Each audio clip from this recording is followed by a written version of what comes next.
Далайн түвшнээс 1000 гаруй метрийн өндөрт оршдог Монгол улсын зүгийн бал дэлхийд хамгийн шимтэй органик гэж зүгээчид тайлбарлаа. Гадны улсууд Монголын зүгийн балыг авах хүсэлтэй байдаг. Эсвэргээр монголчууд өөрсдөө импортын зүгийн бал хэрэглэдэг. Иймээс төрөөс зүгээчдийг дэмжсэн бодлого явуулж импортын зүгийн балын татварыг нэмэх, бүр цаашлаад хориглох шаардлагатай тухай зүгээч шижир туяарав. Түүний эрхэлдэг арга гангац зүгийн аж ахуй өнгөрсөн жил 10-аас 15 тонн зүгийн бал хураавчээ.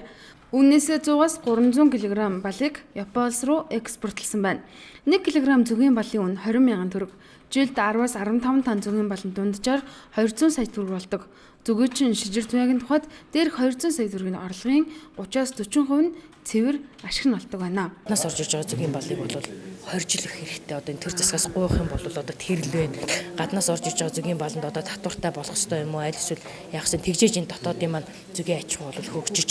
Тийм. Тэгэхгүй бол одоо энэ ижил ийм юутай одоо хуучин бод 10% л хангадаг байсан гэж байгаа бол одоо бол ер нь 50-60% бол Монгол улсын хэмжээнд хангана гэсэн хэмжээндээ бол байж байгаа шүү дээ. Тэгэхээр зэрэг бас энэ төр засаг бас үнэхээр бас бодлого гаргаад ингээд дэмждэг бол энэ зүгийчдэг бол бас дэмжмээр байгаамаа. Зүгийн аж ахуйг эрхлэхэд хөдөлмөр эрхэх шаарддагч эргээд олох орлого нь чамлахааргүй байдаг гэдгийг зүгээчид онцоллоо.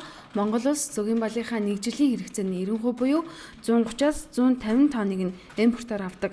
Эргээд татадын зүгээчид өнгөрсөн жил гэхэд 100 тонн зүгийн бал үйлдвэрлэжээ.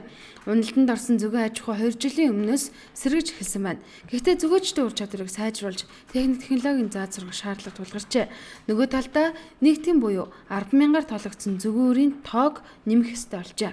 Ер нь зүгийн аж ахуй бол босох тийш хандсан.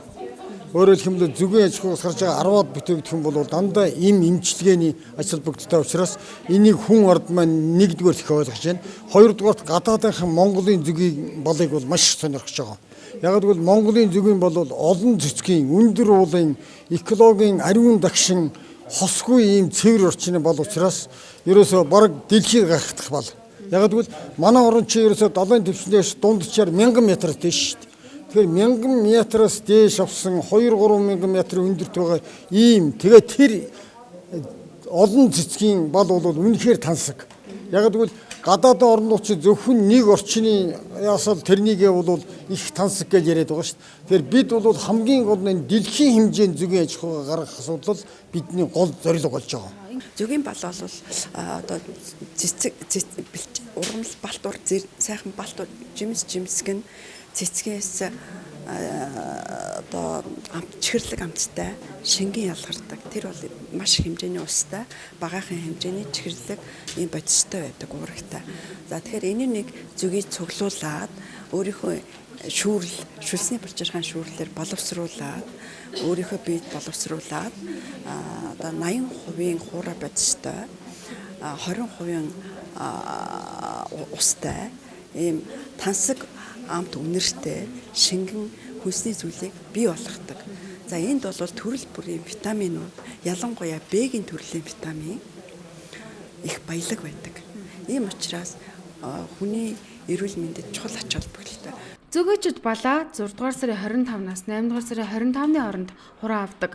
Босод үед арчилгаа тодорхойлохын ажлаа хийдэг байна.